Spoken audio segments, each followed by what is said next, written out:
Cette victoire, c'est-à-dire le fait que Yahi Boni arrive à se maintenir très largement et apparaisse largement en tête de ce scrutin, c'est la preuve que l'intrus connaissait la maison. Comme l'avait écrit notre confrère Edouard Loko en son temps. Il a dit qu'il ne connaissait pas la maison. Non, aujourd'hui on se rend compte qu'en vérité il connaissait la maison et que la posture qu'il avait n'était pas juste. Parce qu'au regard des résultats, on se rend compte que Yahi Boni sait mieux que quiconque ce que les Béninois veulent et comment le leur servir. Je pense qu'à ce niveau-là, il y a deux éléments dont il faut tenir compte. Il y a un élément objectif et un élément subjectif. L'élément objectif, c'est son bilan, qui saute aux yeux de tout le monde, où on voit les infrastructures qui sont là. Peu importe pour les populations qui a pu mobiliser les financements, ce qui est sûr, elle constate que cela a été réalisé du temps de Boni Yahi. Les routes sont là, les passages à niveau sont là, les microfinances sont là, les femmes ont pu bénéficier de la richesse nationale. Et ce n'est pas tout, les paysans et autres. Je vais vous raconter une anecdote. Il y a un journaliste qui suivait Yahi Boni au cours de ses nombreuses sorties. Vous savez qu'en matière de sortie, il n'est pas avare en la matière. Il a été dans un champ d'un paysan et le journaliste a demandé à ce paysan s'il est content de voir Boni Yahi dans son champ. Et le paysan a répondu oui. Le journaliste lui a demandé pourquoi et il a répondu il est comme nous. Ça veut tout dire.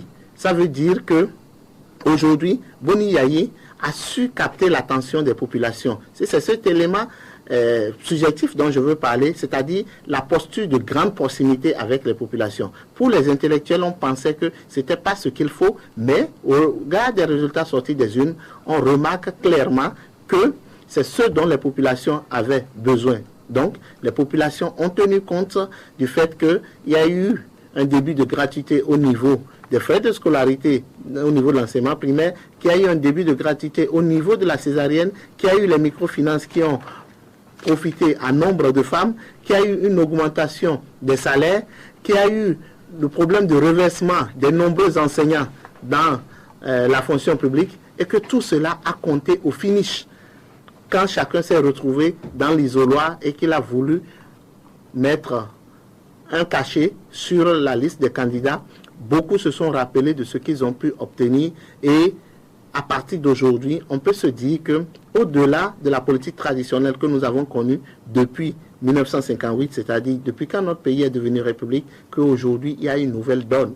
Et je l'avais dit tantôt, avant l'investiture de Boni Yahi, il y avait l'avant-investiture et l'après-investiture. C'est-à-dire Boni Yahi a montré que au-delà des formations politiques classiques, au-delà de ce que nous avons convenu, la politique conventionnelle, qui avait une autre politique et qu'il pouvait aller directement, sans intermédiaire, auprès des populations et entraîner l'adhésion de ces populations-là. Et c'est ce qui ressort aujourd'hui au regard des résultats sortis des urnes, qu'il n'a pas eu besoin des intermédiaires et qu'entre lui, il y a eu un dialogue franc et direct entre lui et les électeurs, et c'est là payé. En fait, c'est le régime de proximité qu'il a adopté. Absolument. Au contact des populations. Des populations. Et il faut aussi noter que, comme vous l'avez dit, les scandales, c'est qu'en vérité, en politique, les électeurs, dans certaines circonstances, sont prêts à fermer les yeux sur bien des turpitudes si on sait leur parler. Et Boni Yahi a su leur parler.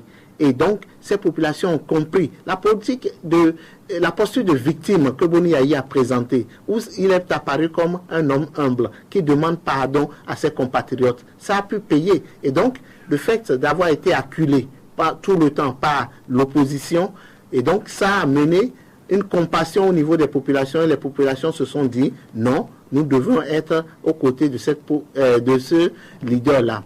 Il y a eu des messages où on parlait de repli identitaire, les gens allaient voter leur sang, les gens allaient voter en fonction du candidat de leur région. On parlait de régionalisme. Mais lorsque vous avez regardé les résultats, vous avez vu que cela ne s'est pas du tout ressenti au niveau du vote des différents électeurs. Même si, au niveau des deux départements du Nord, où ils ont voté certainement le président en place parce qu'il s'identifie à lui, dans toutes les autres régions du pays, cela n'a pas été le cas. Et même au niveau de la Takora Donga, ils n'ont pas voté pour leur fils, c'est-à-dire Biotchane, ils ont voté pour le président sortant, c'est-à-dire que le critère de régionalisme n'a pas eu d'effet.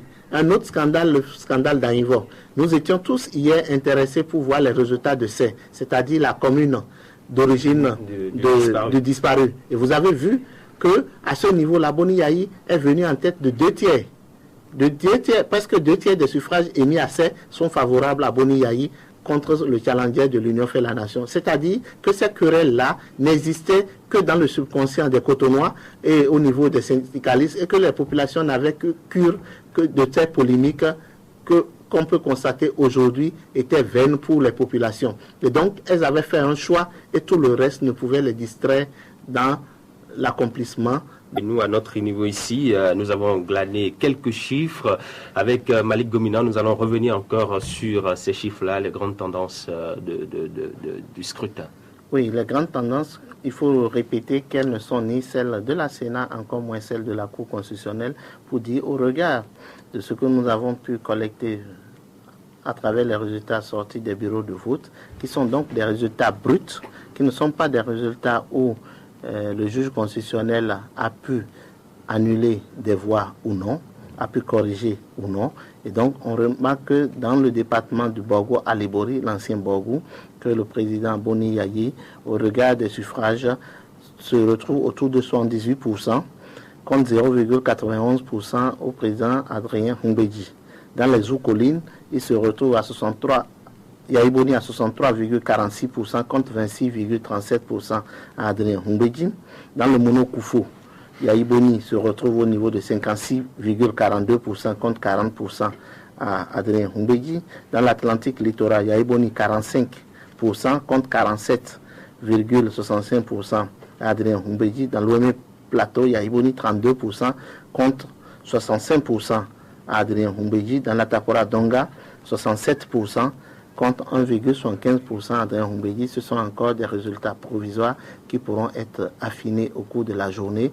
Mais voilà les grandes tendances qui sortent. Et donc, nous avons tenu à mettre ça à la connaissance de nos téléspectateurs. Voilà, au regard nous devons de l'information. Voilà, au regard donc de ces quelques chiffres que vous avez, les chiffres que vous avez en face de vous, est-ce que vous pensez qu'il peut y avoir un second tour?